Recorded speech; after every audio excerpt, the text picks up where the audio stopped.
네, 오늘은 레위기 13장, 레위기 13장 본문 말씀을 통해 나병 같은 것이 생기거든, 나병 같은 것이 생기거든이라는 제목으로 함께 말씀을 나누고자 합니다. 우리가 수 예배 때 계속적으로 레위기를 저희가 살펴보고 있는데요. 이 레위기를 통해 하나님은 거룩하신 분이시고 그 거룩함을 입을 수 있는 방법과 거룩한 백성은 어떻게 그 거룩함을 유지하면서 살 수 있는가를 우리가 살펴보고 있습니다. 레위기를 두 부분으로 이렇게 나누어 본다면은 1장에서 16장에서는 하나님께 나아가는 방법, 그리고 17장에서 27장까지는 하나님과 동행하는 방법으로 우리가 나누어 볼 수가 있겠습니다. 하나님께 나아가는 방법으로 우리가 1장에서 10장까지 그 제사법에 대해서 우리가 살펴보았고요. 이제 11장부터 16장까지는 그 정결법에 대해서 우리가 살펴보고 있는 과정 중에 있습니다. 그래서 오늘 나병이 대해서 나와 있는데, 다시 말하면 악성 피부병에 관한 정결법의 내용을 오늘 13장 내용을 통해서 살펴보도록 하겠습니다. 특별히 이 나병, 이 악성 피부병에 관한 이 내용은 13장과 14장을 같이 묶어서 볼 필요가 있는데, 13장에서는 피부와 의복 진단에 대해서 나와 있고요.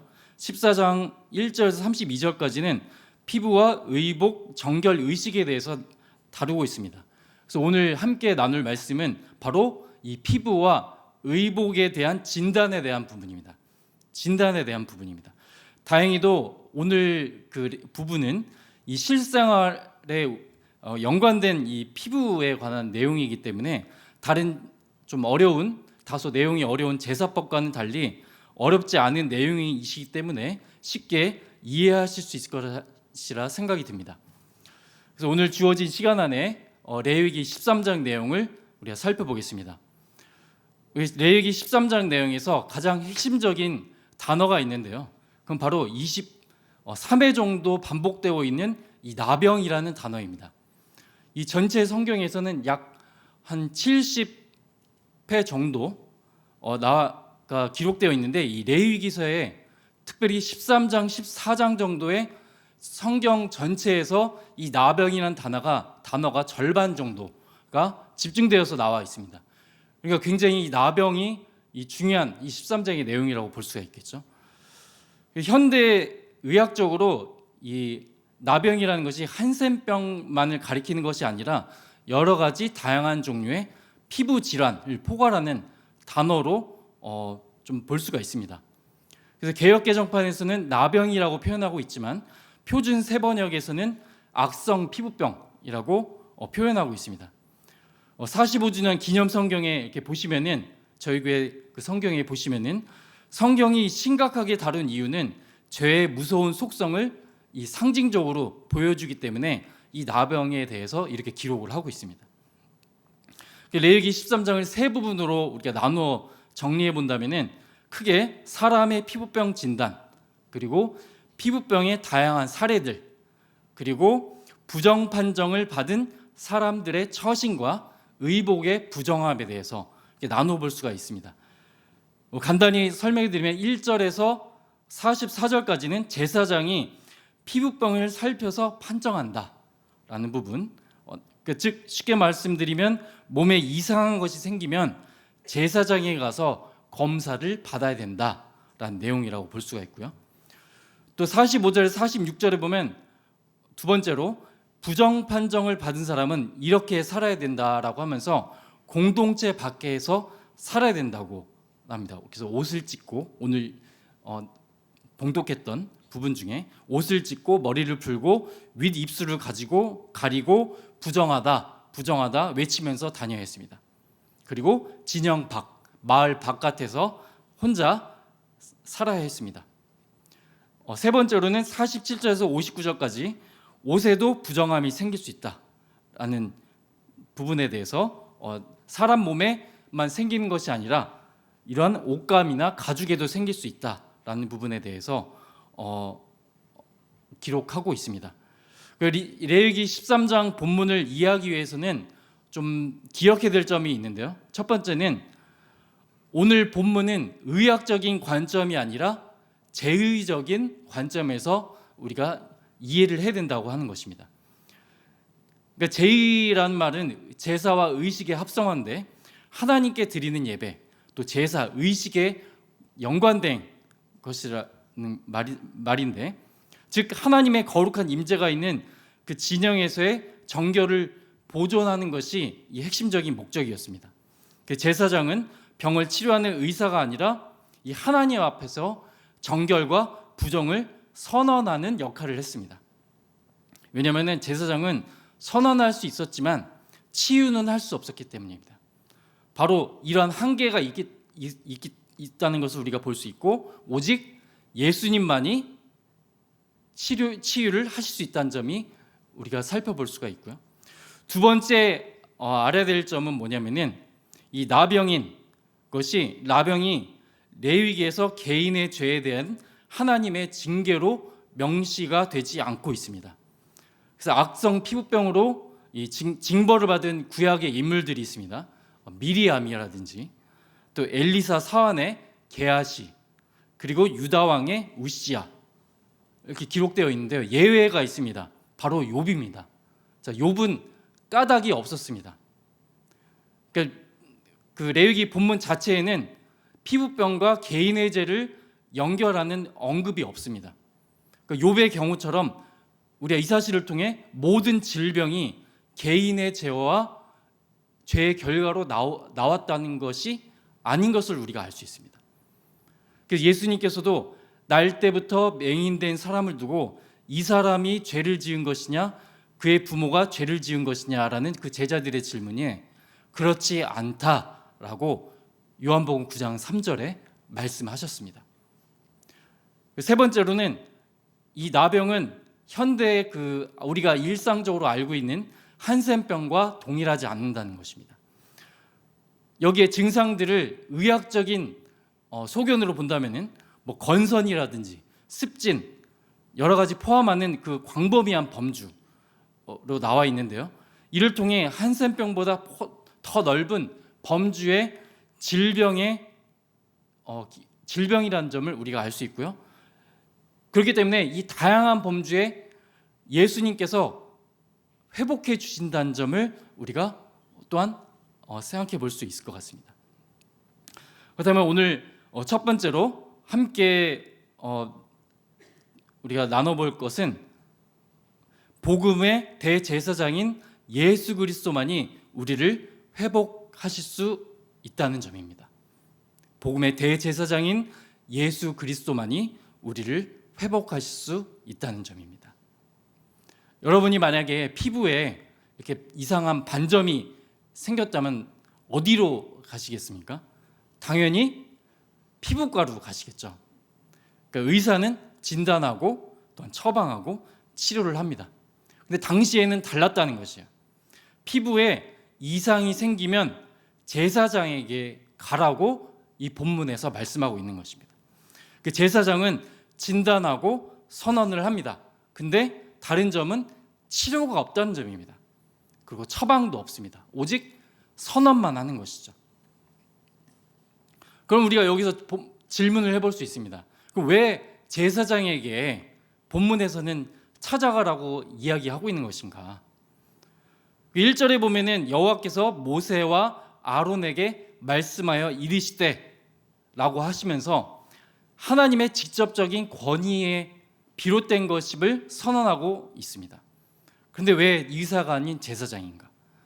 바로 이 진단이 의료 행위가 아니라 정결과 부정을 판단하는 제의적 행위였기 때문입니다. 고대 당시 상황에서는 이 나병이 부정한 이유가 무엇보다 죽음과 연관되어 있었기 때문입니다. 이 나병이 걸리게 되면은 이 창백한 시체의 색깔인 흰색을 띠고 껍질이 벗겨지는 현상이 있었거든요. 그래서 이것이 죽음을 연상시켰다고 합니다. 그래서 이 거룩하신 하나님의 임재가 있는 이 진영 안에서 죽음의 그림자가 드리운 이 사람이 들어올 수 없었던 것입니다. 그래서 죄는 어떠한가요? 죄는 우리를 살아있지만 바로 죽은 자처럼 만들기도 하죠. 그 다음에 여기서 말하는 그 부정이라는 것은 무엇일까요? 부정. 그러니까 이것은 윤리적이나 어떤 도덕적인 것만을 의미하는 것이 아니라 제의적으로, 아까 말씀드렸던 제의적으로 부정과 정결을 나누고 있습니다. 그 무엇이 부정함인가? 바로 하나님께서 부정하다고 정해놓으신 것, 그것이 부정한 것입니다. 우리의 생각과 다른 하나님이 정해놓으신 것, 우리의 생각과 다르신 하나님이신 것을 우리가 볼 수가 있겠죠. 그래서 그 제사장이 이제 판정을 하게 되는데 기준이 있었습니다. 어떤 기준이냐? 쭉 그 13장의 내용이 나오는데 피부색의 변화라든지 머리카락의 색의 변화, 또 감염된 부위가 우묵해지는 것, 또한 감염 부위가 퍼지는 것, 또한 변색된 부위에 어떤 궤양이 생긴다든지 또한 생살이 이렇게 노출된다는 바로 이것입니다. 이것이 나타나면은 제사장은 즉시 부정하다고 선언을 했고 징후가 불분명했을 때는 일주일씩 두 번 격리해서 관찰하였습니다. 이 격리 기간이 있다는 것은 우리가 섣부른 판단으로 고통받지 않도록 이 하나님께서 주시는 세심한 배려가 있다는 점을 우리가 알 수 있죠. 여기서 우리는 율법의 그러한 기능을 볼 수가 있습니다. 율법은 우리의 삶에 세밀하고 정확한 기준으로 우리의 상태를 진단해 주죠. 하지만 로마서 3장 20절에는 율법으로는 죄를 깨달음이라라고 말씀하신 것처럼 율법도 역시 진단은 할 수 있지만 치유는 할 수 없습니다. 이것이 율법이 할 수 있는 전부인 것입니다. 바로 율법은 단지 우리의 상태를 진단할 뿐입니다. 하지만 예수님은 어떠하십니까? 예수님은, 복음은 우리에게 그리스도 안에 있는 예수님을 믿음으로 우리가 구원을 말씀하고 있습니다. 율법이 선언할 수 있는 한계를 우리가 알게 됨으로써 그 한계를 뛰어넘으신 그 예수님을 향한 그 믿음, 예수님을 향한 그 구원, 우리가 그 중요한 것을 우리가 본문을 통해서 알 수 있겠죠. 그 레위기 13장에 이제 제사장 앞에서 이 환자가 두 가지 결과 중 하나를 받습니다. 정하다 혹은 부정하다. 근데 예수님이 이 나병 환자를 만나셨을 때는 다른 일이 일어납니다. 그래서 마태복음 8장 2절에 보면 주여 원하시면 저를 깨끗하게 하실 수 있나이까 라고 고백했을 때 그때 예수님께서는 말씀하십니다. 내가 원하노니 깨끗함을 받으라. 율법의 제사장은 선언할 뿐이지만 복음의 대제사장인 예수님은 회복하시는 분이십니다. 치료하시는 분이십니다. 오늘 레위기 13장 말씀을 통해서 두 번째로 우리가 볼 수 있는 것은 바로 영적인 나병이 있다는 점을 우리가 살펴볼 수 있습니다. 이 나병의 가장 무서운 특징 중 하나는 뭐냐면은 감각이 없어진다는 것이에요. 감각이 없어진다라는 점. 이 나병 환자들이 손발을 잃게 되는 이유 중에 그 하나는 무엇이냐면은 통증이 느껴지지 못하기 때문이라고 합니다. 그러니까 불에 대어 화상을 입어도 상처가 나도 이 병에 걸리게 되면 모른다고 하는 것입니다. 그래서 우리가 이 레위기 13장을 보면서 우리가 한번 생각해 볼 것은 무엇이냐면은 영적인 나병이 있다는 점, 영적인 무감각함이 있다는 점입니다. 영적인 나병의 증상들이 있습니다. 첫 번째는 말씀에 대한 무감각입니다. 한때는 말씀을 읽으면 가슴이 뜨겁고 또 설교를 들으면서 눈물을 흘린 적이 있었습니다. 근데 어느 순간부터 말씀이 귀에 들어오지 않는다는 것이에요. 성경을 읽어도 아무런 감동이 없다는 점. 두 번째는 죄에 대한 무감각입니다.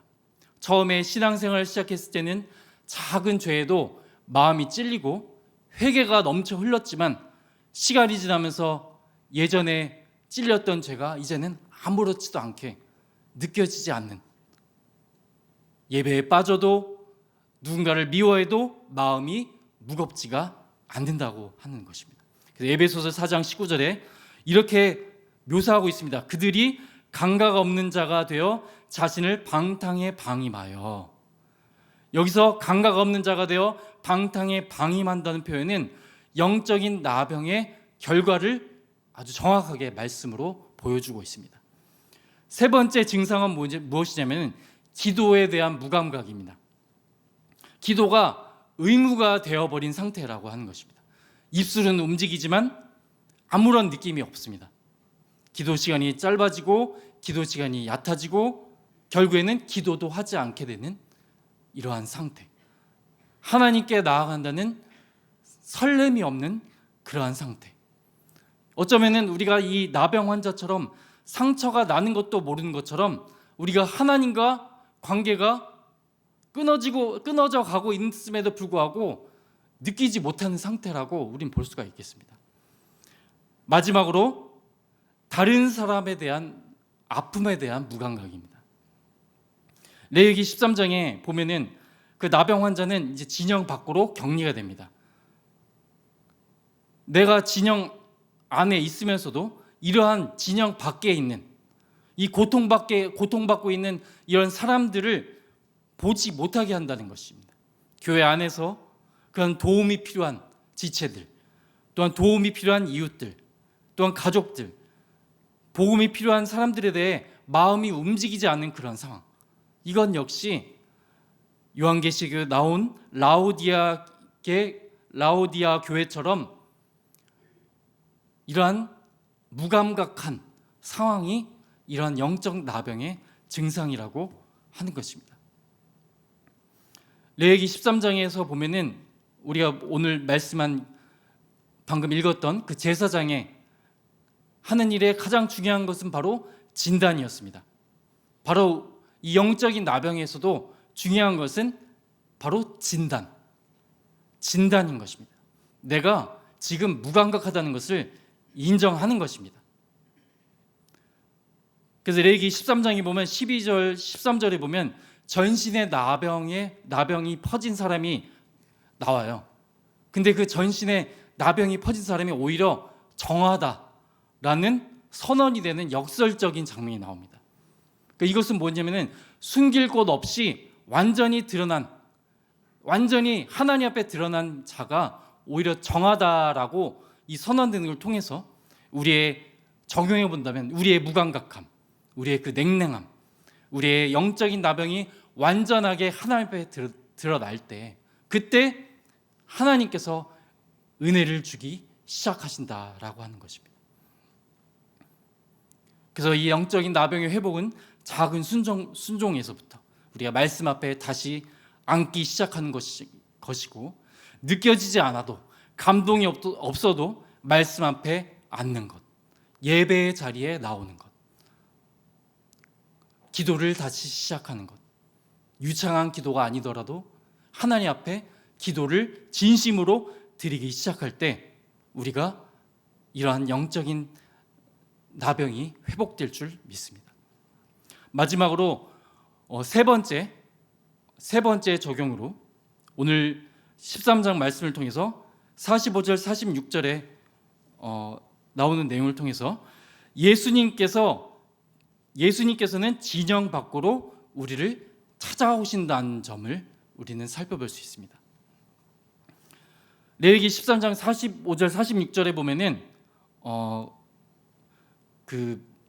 이제 부정 판단을 받게 되면은 옷을 찢고 머리를 풀고 부정하다 외치며 이제 혼자 진영 밖에 살아야 했습니다.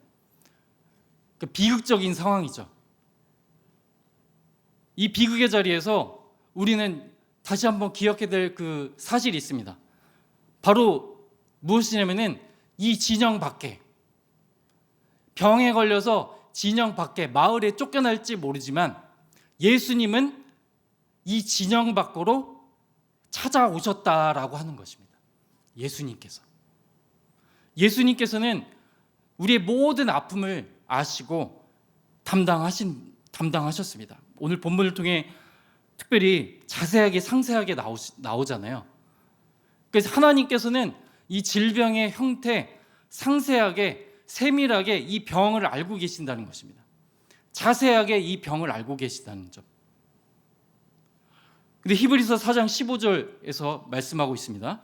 우리에게 있는 대제사장은 우리의 연약함을 동정하지 못하실 이가 아니요 라고 기록하고 있습니다. 이 연약함을 동정하지 못하실 이가 아니요 라고 하는 이 표현은 바로 무엇이냐면은 우리의 그 연약함, 우리의 그 아픔, 우리의 그런 상처, 그 상처를 바로 예수님께서 다 아신다고 하는 것입니다. 마치 나병에 이런 피부병의 상세한 질병을 아시는 것처럼 예수님께서도 우리의 모든 것을 다 아신다고 하신 것입니다. 친히 경험하셨기 때문입니다. 히브리서 13장 11절 12절에 보면 예수님은 또한 성문 밖에서 고난을 받으셨습니다. 진영 밖에서 살아야 했던 이 나병 환자들처럼 예수님께서는 성문 밖에 있는 골고다 언덕에서 십자가를 지셨어요. 예수님께서는 이것이 무엇이냐면은 진영 안에 있는 것이 아니라 진영 밖에 쫓겨난 자들과 함께 같은 자리에서 십자가를 지셨다는 점입니다. 뿐만 아니라 예수님께서는 공생애 내내 또한 진영 밖으로 오셨습니다. 또 마가복음 1장 40절 45절에 나병 환자가 나오는데 예수님께 그 나병 환자가 왔을 때 예수님은 뒤로 물러서지 않으셨습니다. 손을 내밀어 주셨습니다. 그것도 먼저 손을 내밀어 주셨습니다. 그리고 예수님께서 불쌍히 여겨 주셨습니다. 그리고 손을 내밀어 그에게 대시며 이르시되 내가 원하노니 깨끗함을 받으라 하시니. 우리 이 장면은 레위기 13장과 반대되는 모습을 우리가 살펴볼 수 있습니다. 레위기의 제사장은 진단하고 격리를 했지만 예수님은 다가오시고 만지시고 회복을 시켜주셨습니다. 그래서 우리가 오늘 레위기 13장을 통해서 우리가 살펴본 것처럼 우리가 예수님은 우리의 모든 아픔을 하시고 담당하신 그 예수님, 그리고 우리에게 손을 내밀으시고 회복시켜 주시기 원하시는 그런 그 예수님의 마음, 우리가 그 마음을 알고 이 시간 우리 한 분 한 분 하나님께서 주시는 은혜와 사랑이 이 시간 함께 하시기를 기도드립니다. 이 시간 같이 함께 오늘 말씀 붙잡고 같이 함께 찬양하고 기도하고 싶습니다.